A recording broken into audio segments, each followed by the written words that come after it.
Hello everyone, আসসালামু আলাইকুম। আজকে আমরা আলোচনা করব এইচএসসি 2025 এর শর্ট সিলেবাসের আলোকে ইংলিশ সেকেন্ড পেপারে যা যা থাকছে তা নিয়ে। তো চলো আজকের ভিডিওটা স্টার্ট করি। দেখো, তোমাদের 1 নাম্বার কোশ্চেন আসবে প্রিপজিশন। প্রিপজিশনের নাম্বার থাকছে 5।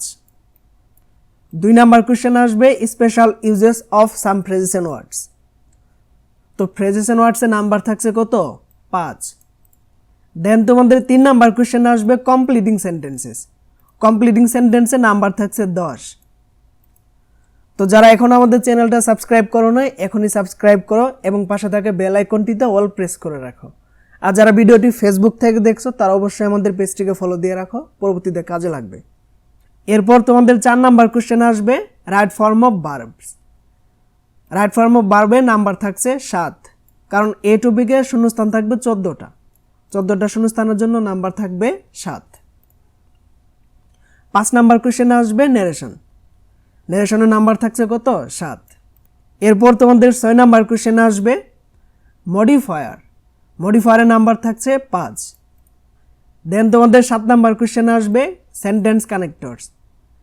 তো সেন্টেন্স কানেক্টরসের নাম্বার কত থাকছে? 7, কারণ এই টপিকেও শূন্যস্থান থাকবে কয়টা? 14টা।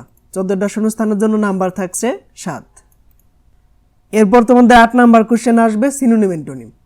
সিনোনিম অ্যান্টোনিমে নাম্বার থাকছে 7, কারণ এই টপিকে সিনোনিম অ্যান্টোনিম থাকবে 14টা।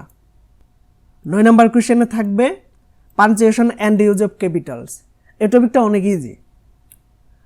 তো পাঞ্চুয়েশন অ্যান্ড ইউজ অফ ক্যাপিটালসের নাম্বার থাকছে 7, কারণ punctuation and use of capitals এই বিরাম চিহ্নের ব্যবহার ভুল থাকবে 14টা। 14টা ভুলের জন্য নাম্বার থাকছে কত? 7। এরপর পার্ট বি হচ্ছে কম্পোজিশন। কম্পোজিশনের 10 নাম্বার কোশ্চেন আসবে একটা অ্যাপ্লিকেশন। অ্যাপ্লিকেশনের নাম্বার কত থাকছে? 10। এরপর 11 নাম্বার কোশ্চেন আসবে একটা প্যারাগ্রাফ। তো 11 নাম্বার কোশ্চেনে যে প্যারাগ্রাফটা আসবে এই প্যারাগ্রাফের নাম্বার থাকছে কত? 15। 12 নাম্বার কোশ্চেন আসবে আরেকটা প্যারাগ্রাফ, যেটাও তো নাম্বার থাকছে 15। অর্থাৎ তোমাদের 11 নাম্বার কোশ্চেন এবং 12 নাম্বার কোশ্চেন দুইটাতে আসবে একটা একটা করে 2টা প্যারাগ্রাফ, অর্থাৎ তোমাদের কোনো কম্পোজিশন থাকবে না। তো এই ছিল তোমাদের এইচএসসি 2025 এর ইংলিশ সেকেন্ড পেপারের শর্ট সিলেবাস। দেখা হচ্ছে পরবর্তী কোনো ভিডিওতে। আল্লাহ হাফেজ, আসসালামু আলাইকুম।